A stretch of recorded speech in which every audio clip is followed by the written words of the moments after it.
Hello dear student, in this video lecture, we will discuss about some introduction part of chapter number 5, arithmetic progression. So let's get started.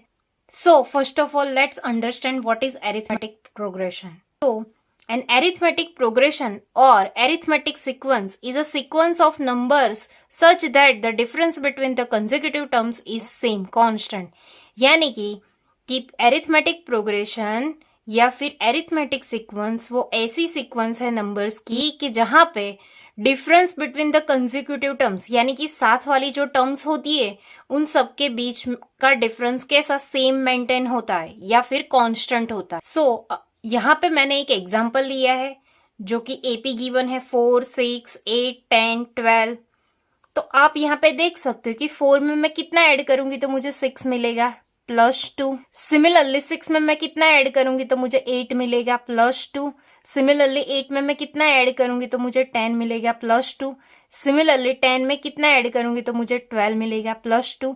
यानी कि ये जो consecutive terms है यानी कि जो साथ साथ वाली टर्म है उन सबके बीच का डिफरेंस कैसा है, कॉमन है, सेम है, राइट। तो इस डिफरेंस को हम डी से डिनोट करते हैं। डी यानी कि कॉमन डिफरेंस,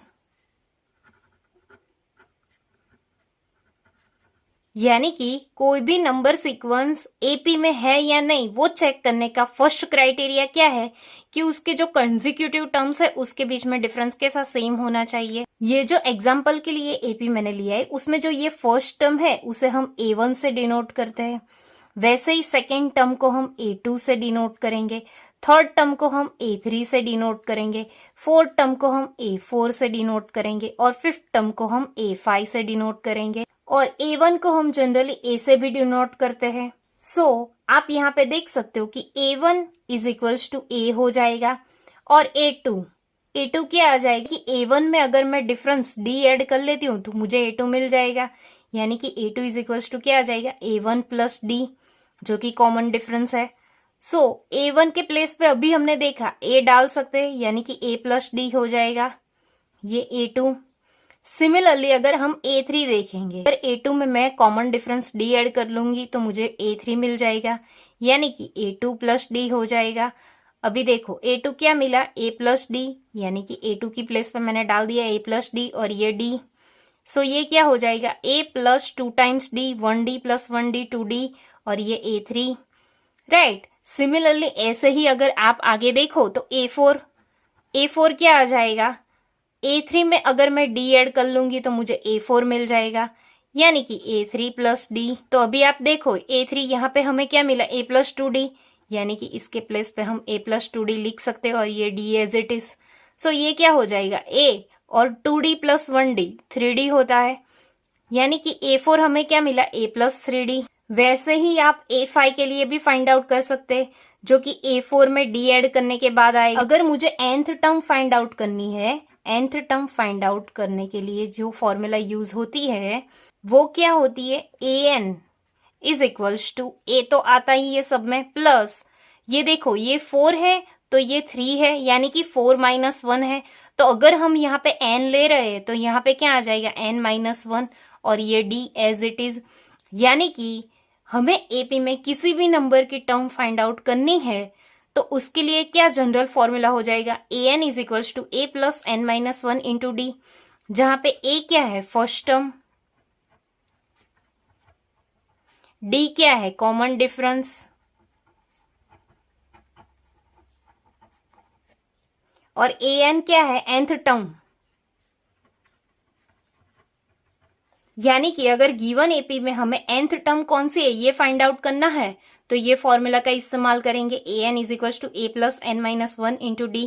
सिमिलरली हमारे पास एक और फॉर्मूला है जो कि कॉमन डिफरेंस की है। Common difference D is equal to क्या होता है am minus an divide by m minus n, जहां पे m ग्रेटर देन n है, राइट।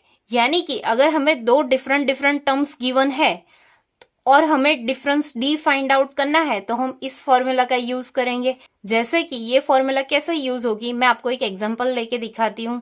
जैसे कि मेरे पास A4 वाली टर्म है, A4 वाली टर्म क्या है 10 और मेरे पास A2 है A2 वाली टर्म कितनी है 6, और ये दोनों मुझे गिवन है और मुझे कॉमन डिफरेंस निकालना है। तो हम इन दोनों डिफरेंट टर्म का इस्तेमाल करके डी फाइंड आउट कर सकते हैं। देखो यहाँ पे am है और m बड़ा है, यानी कि जो ग्रेटर वाली टर्म है वो आ जाएगी, यानी कि A4 माइनस an, यानी कि जो स्मॉलर टर्म है वो आ जाएगी, दोनों में से जो स्मॉल वाली है वो, divide by m minus n, यानी कि 4 माइनस 2। अभी आप देखो ये A4 कितना है 10 माइनस A2 कितना है 6, डिवाइड बाय 4 माइनस 2 जो कि 2 हो जाएगा, यानी कि 10 माइनस 6 4 है, 4 डिवाइड बाय 2, 2 2 जा कितना होता है 4, 2 2 get cancel. So common difference हमें क्या मिल गया 2। तो आप देख सकते हो यहां से भी हमने डिफरेंस निकाल लिया। और जनरली हम इस फॉर्मूला में जो डिफरेंस चेक करते हैं वो इस तरीके से भी लेते हैं, D is equals to A2 minus A1, यानी कि second term minus first term, या फिर A3 माइनस A2, या फिर A4 माइनस A3, या फिर A5 माइनस A4। तो अगर हमें ये चेक करना है कि गिवन जो सीरीज है वो AP में है या नहीं, तो हम इन सब का डिफरेंस फाइंड आउट कर लेंगे। अगर डिफरेंस सेम आ रहा है, यानी कि जो गिवन नंबर सीरीज है वो AP में है, राइट। उसके बाद इस चैप्टर में एक और फॉर्मूला है जो कि the sum of the first n term of an AP is given by Sn। तो उसकी क्या फॉर्मूला है, Sn is equals to n divide by 2, 2a plus n minus 1 into D. यानी कि अगर आपके पास AP गिवन है, ये रही AP, यही एग्जाम्पल कंसिडर करते हैं, तो मुझे इसी AP का अगर सम फाइंड आउट करना है, जैसे कि 4 प्लस 6 प्लस 8 प्लस 10, राइट, जितने भी टर्म्स है उसका, तो जितने भी टर्म्स है उसका सम फाइंड आउट करना है, तो उसके लिए ये फॉर्मूला है। अभी इसी फॉर्मूला को हम इस एक और तरीके से भी लिख सकते हैं, जैसे कि इसको हम ऐसे लिखते हैं n बाई 2 2a, यानी कि a प्लस a हो जाएगा, और n माइनस 1 इंटू डी। तो इसको n बाई 2, ये a एज इट इज, और आप यहाँ पे देख सकते हो कि a plus n minus 1 into D, जो कि an की फॉर्मूला होती है। तो अभी हम इस प्लेस पे an डाल सकते हैं, यानी कि a प्लस an, तो Sn की ये दो फॉर्मूला हो जाएगी। आप ये भी इस्तेमाल कर सकते हो और ये भी। Thanks for watching this video. I hope you like this video.